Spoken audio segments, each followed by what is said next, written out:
Bill, not to, I'd love questions or to defer to my panelists. I mean, we can talk about campaigns or deals all day, but would love to serve the audience, know what matters to them. Okay. Sure. Let's go ahead and open it up for questions. I'll briefly comment. I was trusting that there was some. I'll briefly comment on one of BJ's points that I love is the shortening the emails. It's like no, but just and his point was, I think, a huge part of it. Essentially, just let people know what you're doing. We need to stop we get into this where we call somebody or we send this really long email because we think we want to kind of ease our way in and gently just tell them. The reason I'm reaching out to you today is to schedule a visit. If you just tell somebody that in the first 2 seconds of the conversation, you have created so much more trust than, hey, how you doing? Like, what does this person want that they're not telling me? So I think that's hugely important. The other thing I would add, and that BJ raised, was just picking up the phone. I mean, at the end of the day, it is absolutely activity that drives success. And so, being direct, being confident in that, I guess my last C would be courage, right? Is that don't be afraid of the no. To Kevin's point, our goal is to serve the folks that we are the benefactors. And so that may be a no not now, but to speak with courage and conviction about the mission that you're serving, and to be confident in that, and to be concise. Maybe that's my last C. I'll add that one. Be concise. Hi, I'm Karen Johnson from Holy Trinity Catholic School. I met with BJ about 2 years ago when I took the job. I had no idea what I was doing as a development director. And I think it got comes with some charm because when you don't have any knowledge of your job, you can do really well. I had a history with a nonprofit, making money for nonprofits through working with the National Sculpture and the Crow Collection, but was blessed to be able to help Holy Trinity. They've never had a development director. We've never had a development department. We've never had an annual campaign. And so because our parents are really across the board, but we do have very major donors in our parish that are interested in helping. My question to you is I've now rolled out my annual campaign with some chairs, family that has been very generous to the school because their kids have been there for years. And then how can I engage the families to be as much, I mean, it's not about the dollar sign like you just said, it's more about the ownership of being a part of something that's the very first time. 1914 is when the school was founded, and we're in 2019, and there's never been an endowment or an annual campaign associated with Holy Trinity, which is kind of bizarre. So everything I'm doing for the first time, so I've kind of been stealing from other schools. I'll just go and see what they're doing, and I've been applying it in this aspect on this campaign. But I'm about to have a next meeting with a major donor group of parents. So I have 2 sets of parents. How can I help them understand that this is their name, this is their, not name, but this is their association for something that could be a legacy? Just saying that, maybe, I don't know. I mean, I'm really heartfelt about it. I just want them to feel. Do you have a good case for support as to why you're doing? You feel, I think that's first and foremost. You can't do it just to Fill the gap. It's to fill the gap. There you go. So if you feel, I think that a lot of schools do that, and we certainly do that at Jesuit. So have a tight case for support, and that the reason you have a gap. The devil's advocate say, why don't you just charge what you need for tuition? Why do you need to get? Why not? Because that's not who we are. That's not the mission of your Catholic school. And then to Kris's point, I think to get that off the ground, it's critical that you have success this first year, and you're going to need that volunteer army to do that peer-to-peer work for you. So I think that's where your first sell is to try to think about how many families will it take to embrace this, and then it's organized pyramid marketing at its finest, these annual gap appeals. But the more leaders you can get that will have less calls, they'll be more likely to step up and help. So I think, to Chris's point, engaging volunteers would be key for you.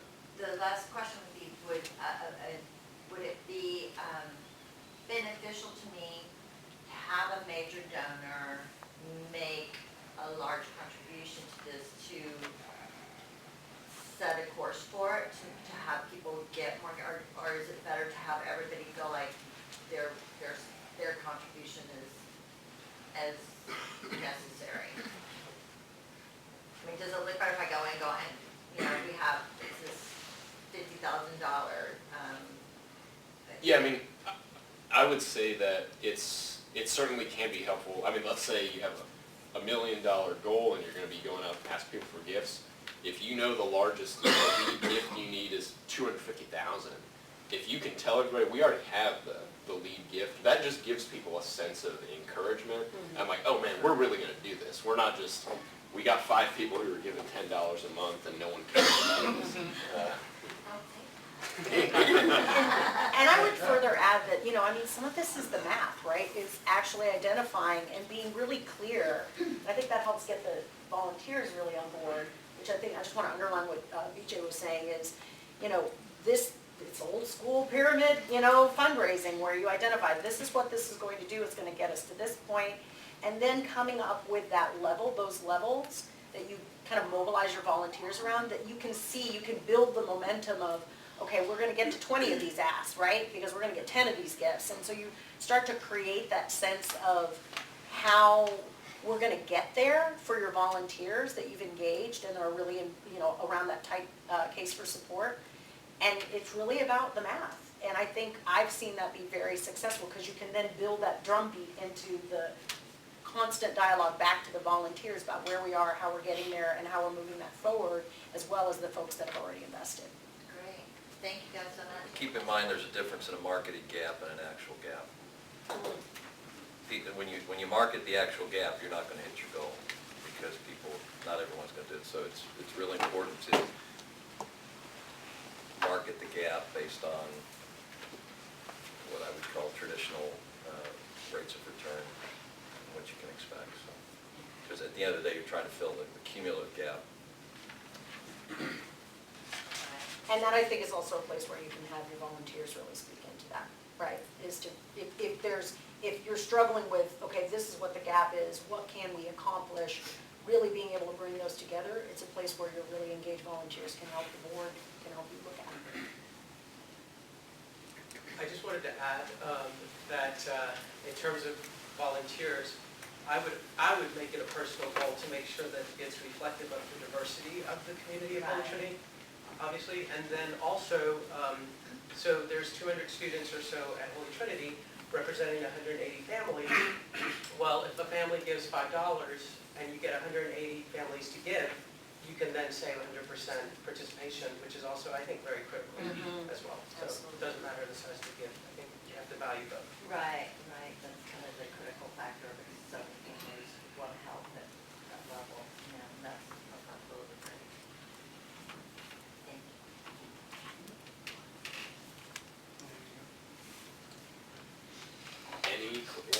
Question for you, for whoever wants to take it.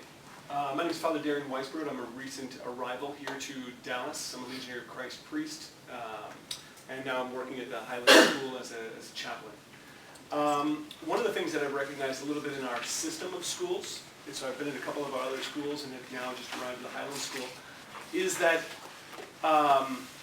we tend to draw a broad spectrum of people inside and outside of Catholic circles that they have along with their broad spectrum of expectations. Okay, when it comes in Catholic schools, and especially like in ours, we pride ourselves on being very culturally diverse. We're trying to be very, not just culturally diverse, but apply to a multitude, perhaps, of economic, social stratus people. So you're going to have in the different cultures and in the different expectations when it comes to academics, or when it comes to culture, when it comes to religiosity of our school. One of the things that I've recognized a little bit in our system is that sometimes you find people that are, or you find different stakeholder groups that at times can not just have diverse ideas, but even conflicting ideas. How do you address that issue when it comes to trying to draw people into your mission, which is to serve multicultural, which is to serve multi-economic, and at the same time drive the Catholic identity and the Catholic, like our Catholic worldview and viewpoint to all these different stakeholder groups? Sorry, that was pretty garbled. Wow. Do you have a specific example? Yeah. I mean, because when you talk about diametrically opposed in a viewpoint as it relates to... So inside of the school, good, okay. Former school that I was at, there's a fine line, basically two strong stakeholder groups.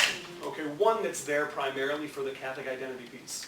They love the religiosity, they love the priests and consecrated souls that are there. They love the amount of Catholic identity pieces that they see alive in the school. The other half are primarily there because they want to send their kids to MIT, or they want to send them to wherever, to Notre Dame, to Stanford, whatever. And these people over here see kind of like our, I don't know, the social piece, the more, not even social, more secular pieces, just the high academics, high athletics.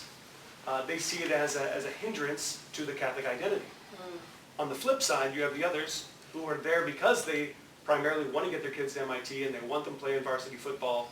It's a smaller school, so everybody gets a chance to.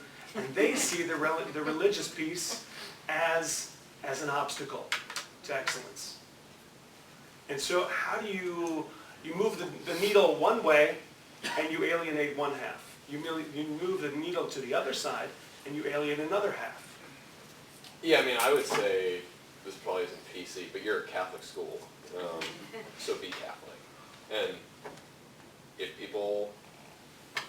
the people who aren't Catholic and don't care about Catholic stuff are upset about that, because, I mean, I don't know what the exact things are, but if it's like, hey, we shouldn't be having, what's this mass nonsense every once a week, that's baloney. It's like, you're baloney. Like,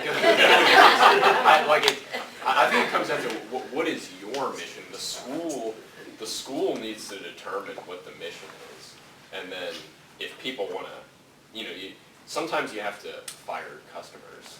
They say in the for-profit world, and that's true sometimes in the nonprofit world. If people are trying to change your mission away from what it should be, then I don't think you should let that happen, because it's gonna get to a point where if there's no leadership at the top, it's gonna come from these forces outside, and that's not good in the long run, I would say. And so I would underline that my son is a sophomore at Cistercian. And one of the things that I have always acknowledged since he started there was how clear we are around, yes, those are real forces, right? But this is who we are, right? This is what our institution is, and we want to be inclusive. And I think then there's the actual practice of that for an institution that isn't there, right? And how do you get there? And I'll just draw on less from a development background, more from actually Paul's formation background. We did some work this summer in a retreat around intercultural competency. I actually don't like that term. I like intercultural kind of humility, because I think it is about learning from each other and growing together. And so, but the way, and it really unpacked how a parish does that when there's competing forces. So I'm kind of applying that to a school that might be in a space like that. I certainly have seen that in my experience with Catholic schools, is how can you then start to maybe elevate leadership from all of the different constituencies so that those voices are around the same table. So it starts at that level, in addition to being really confident in what your Catholic identity is and how that manifests itself in that inclusion.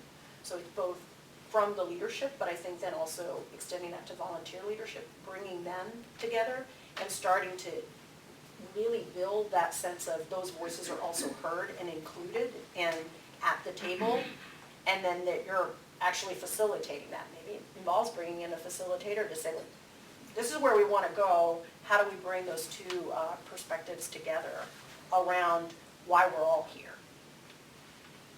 A thought. Not easy. No. And the one example I could think of in my own experience is, I've been to events before where it is, I've been to campuses before, Catholic schools, where the event for the year is really out SMU's SMU.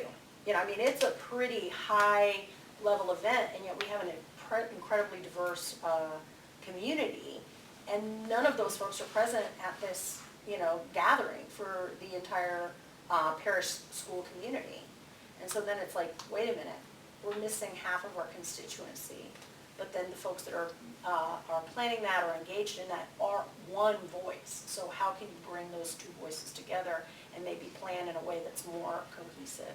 And I'm sure there's some parishes and schools in the diocese that are trying to work in that space that might be good counsel in that space. The last thing I would say, if the only reason you feel like, again, I don't know what these conflicts are, but if the only reason you feel like you have to listen to the people that don't appreciate the Catholicism of the school is because you're dependent upon their money, then that's one of the reasons why major gifts is so important, is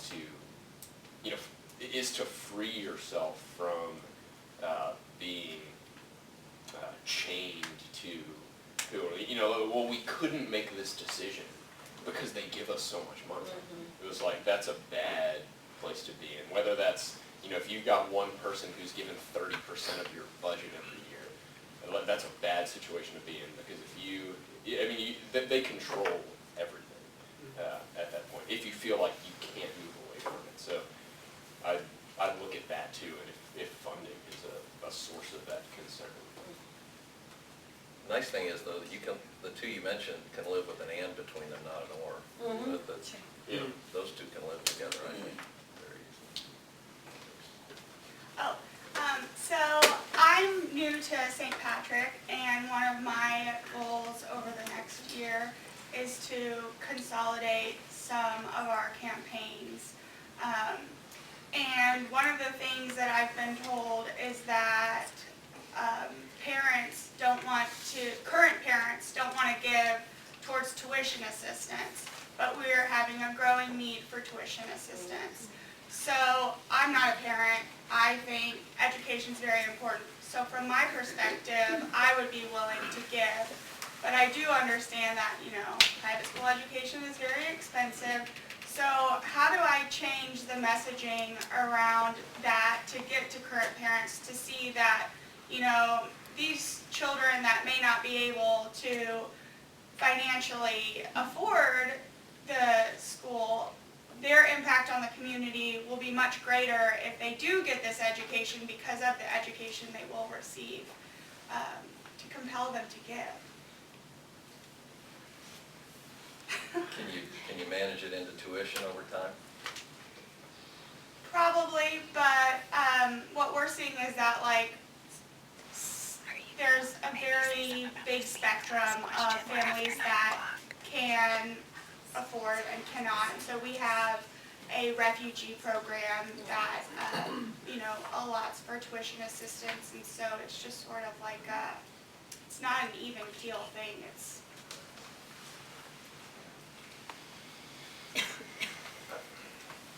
Why are they sending their kids to Catholic school with an objection to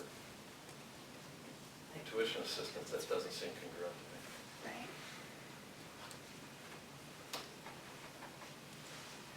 That doesn't square. Quite sure. Is that a squeaky few or a loud ranker of many that don't want to support that? It just Yeah, that's something seems odd, seems very Catholic to want to help those that need help. Right. And has that messaging been consistent? That's one thing I'll dive into more, I suppose, but,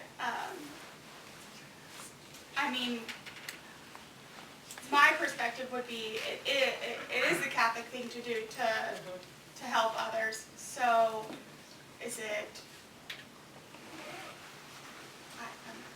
Yeah. I'm sure where to go. I would say, so the way you asked the question, you said that other people told me that our parents feel this way.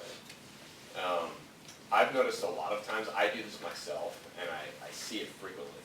We make assumptions about people, and we just, we'll just say things like, oh, now, he can't afford it. They got 8 kids in Catholic school. They can't give to us. How do you know that? If they make $20 million a year, which there are people out there that make that much money, that have 8 kids in Catholic school, they can afford to give to the organization. We make these assumptions about people without actually knowing. So I would say, first off, just go see all these people. Just go schedule visits with every.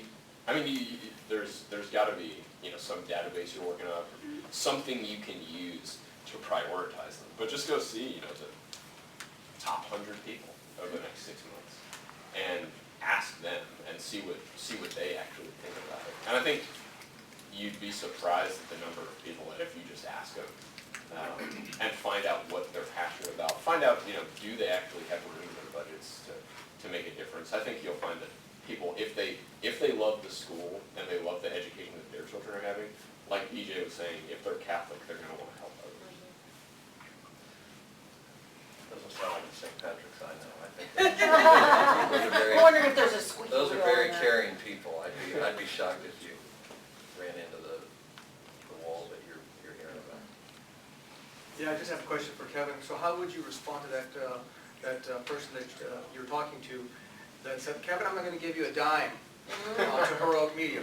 What was the response that you would give? Yes, it was funny. So I said at the time it wasn't skill because I had no idea what I was doing, and this guy was just talking a lot. But I guess my main point would be he had a lot to say, and this guy he spent 15 minutes on the phone telling me all this stuff.